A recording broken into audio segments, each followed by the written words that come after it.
Hello student, good evening. आज भी हमारा चित्रकला में पहला अध्याय है पांडुलिपि वाला, और उसके जो 3/4 के कुछ क्वेश्चन बचे हुए हैं वो मैंने आज डाले हैं। तो सबके लिए उपयोगी होने वाले हैं ये वाले पर्सन, हिंदी मीडियम और इंग्लिश मीडियम दोनों के लिए हैं। तो पहले देखिए, पहला पर्सन, ताड़ की पत्तियों की पांडुलिपियों की पटलिस पर किस प्रकार का चित्रण किया जाता था। मैंने पटलिस पहले वाले वीडियो में आपको बताया है कि पटलिस क्या होती थी। तो पटलिस है ना, वो लकड़ी का आवरण होता था जो पांडुलिपि को ढकने के काम आता था, पांडुलिपि को ढकने के काम आता था। तो उस पटलिस के ऊपर देवी देवताओं के, जैन आचार्यों के जीवन की घटनाओं को चित्रकार है वो चित्रित कर देते थे। ठीक है। तो फिर देखिए, what type of paintings was done on the patlis of palm leaf manuscripts. तो paintings of gods and goddess and events from the life of Jain acharya were made on the patlis in bright colours. चमकीले रंगों से जैन आचार्यों के जीवन की घटनाओं को चित्रित किया जाता था। नेक्स्ट क्वेश्चन देखिए, कल्प सूत्र में किन 5 घटनाओं के बारे में जिक्र किया गया है, बताया गया है। तो 5 घटनाएं थी: अवधारणा, जन्म, त्याग, प्रबोधन और प्रथम उपदेश। कल्प सूत्र क्या है, तो इसमें हम आगे इसकी चर्चा करेंगे। उसमें 5 घटनाओं का भी जिक्र किया गया था, तो वो वाली ये घटनाएं हैं।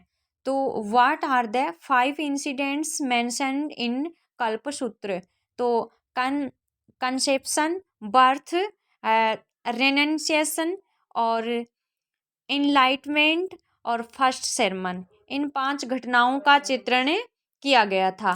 फिर नेक्स्ट क्वेश्चन देखिए, इसमें सल्तनत काल की चित्रकारी का उद्भव किस प्रकार हुआ था।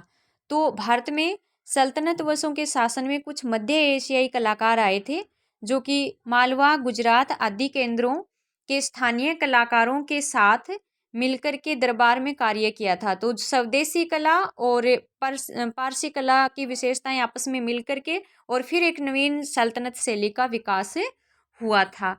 और इसी का फिर देखिए इंग्लिश मीडियम वालों के लिए, how did the painting of the Sultanat period emerge.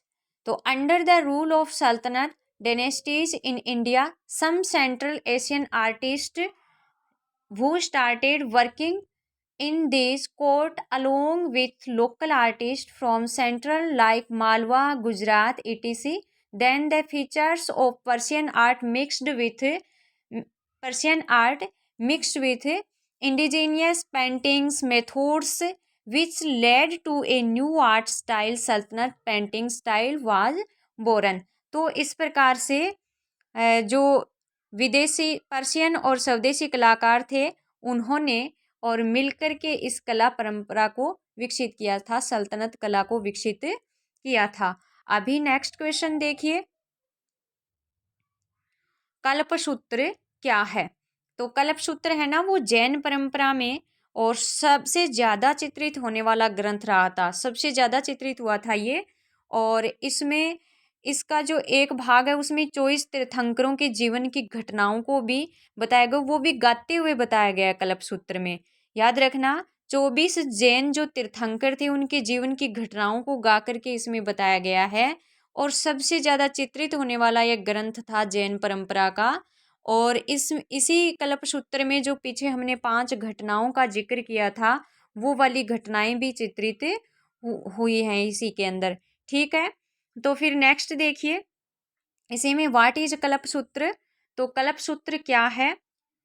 Kalpasutra is the most illustrate book in the Jain tradition. In one part of it the incident from lives of the 24 tirthankars are sung. तो 24 तीर्थंकरों के जीवन को गाया हुआ है, गा के इसमें बताया गया है। मोस्ट इलुस्ट्रेट बुक्स मतलब ज़्यादा, सबसे ज़्यादा चित्रित होने वाली बुक है ये कल्पसूत्र। जैन परंपरा में सबसे ज़्यादा चित्रांकन होने वाला ग्रंथ है। Most illustrate book in the Jain tradition, Jain परंपरा में सबसे ज़्यादा चित्रित होने वाला ग्रंथ है। In one part of it, इसके एक पार्ट में, the incidents from live of the 24 tirthankars are sung. तो 24 जैन तीर्थंकरों के जीवन को गा करके इसमें बताया गया नेक्स्ट क्वेश्चन देखिए, कालकाचार्य क्या है?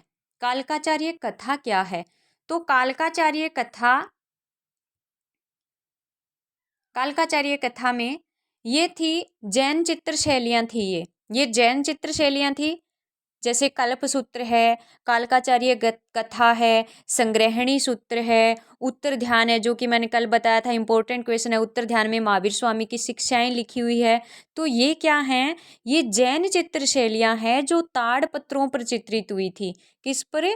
ताड़पत्रों पर चित्रित हुई थी, क्योंकि उस समय कागज का निर्माण नहीं हुआ था। कागज 14वीं शताब्दी में आया था। कौन सी शताब्दी में? 14वीं शताब्दी में। तो ये ताड़पत्रों पर, मतलब पाम की जो पत्तियां हैं, ताड़ की जो पत्तियां हैं, उनके ऊपर पत्रों पर ये चित्रित किए जाते थे। तो ये सारी घटनाएं जो हमारे चैप्टर में कालकाचार्य की कथा है, संग्रहणी सूत्र है, उत्तर ध्यान है, कल्प सूत्र है, तो इनमें कालकाचार्य का पूछा है। जैसे एग्जाम में पूछ ले कालकाचार्य कथा क्या है, तो ये आपके बहुत ज़्यादा काम में आने वाला है।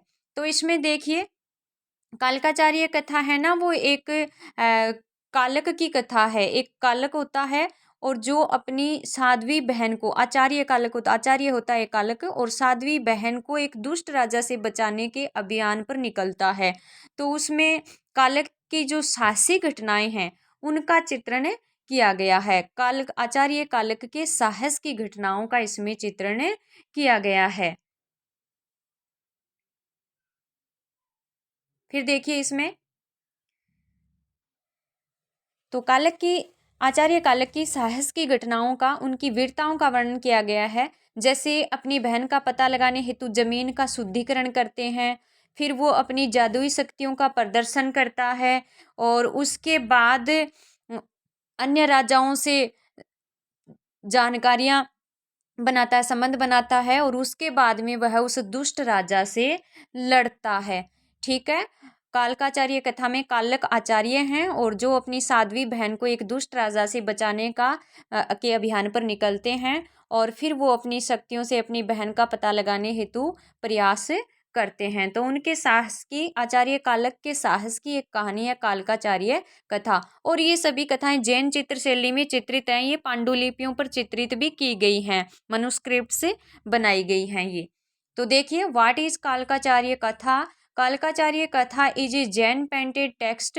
This is the story of acharya Kalak who was on a mission to save his sadhvi sister from an evil king. तो दुष्ट राजा से अपनी बहन को बचाने के अभियान पे निकलते हैं ये, और फिर अपनी शक्तियों के माध्यम से ये क्या करते हैं? अपनी बहन को बचाने का प्रयास करते हैं। तो आज जो हमने प्रश्न किए हैं उसमें हमारे जो चैप्टर की थ्योरी है वो भी लगभग क्लियर हो रही है कि किस प्रकार के ताड़पत्रीय ग्रंथ होते थे, क्या क्या कहानियाँ चित्रित होती थी, और उसमें पटलिस क्या होता था। और ये इसी प्रकार और जैसे उत्तर ध्यान है, संग्रहणी सूत्र है, कल्प सूत्र है, ये भी जैन चित्र शैली की शैलियाँ हैं जो जैन कला परंपरा में चित्रित हुई थी।